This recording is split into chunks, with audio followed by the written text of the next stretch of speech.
In today's video, I'm going to teach you how to view the transaction history on Xero. This is a straightforward process, and we'll cover each step in detail to make sure you feel confident to try it yourself. First, you'll need to start by logging into your Xero account. Open your web browser and navigate over to the Xero login page. If you haven't bookmarked it, you can simply search for Xero login in your search engine. When you reach the login page, look for the button that says login. Clicking this will lead you to the next screen where you will enter your account credentials. Once you're on the login page, type in your email and password. Make sure you're typing everything correctly. It's an easy spot to make mistakes. After entering your credentials, hit the login button to proceed. Assuming your information is correct, you'll find yourself on the Xero dashboard. This is where you can access various functionalities offered by Xero. So from your dashboard, the next thing you're going to do is click on your company name, which is usually located at the top left of the page. Once you've clicked your company name, a drop-down menu will appear. Look for the settings option in this drop-down and click on it.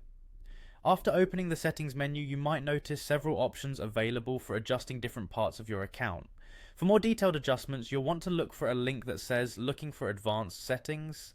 Click on that link to continue to the advanced settings page. Here, you should find an option labeled history and notes. Click this option as it will take you to a section where transaction history details are accessible. In this section, you'll see an array of filters. These filters are quite helpful, especially when you need to sift through a large volume of transaction records. You can begin by adjusting the date range to fit the period you're interested in reviewing. If you have a specific type of transaction in mind, you can further narrow down your search by selecting the type, such as invoices, bills, or perhaps credit notes. Once you have set your desired filters, go ahead and click Apply. This will refresh the transaction history page, providing a concise view based on the parameters you just defined. And there you have it. With these clear steps, you have successfully accessed the transaction history on Xero. You can now analyze this data to gain insights into your business's financial activities. Thank you for watching, and feel free to revisit this guide whenever you need assistance.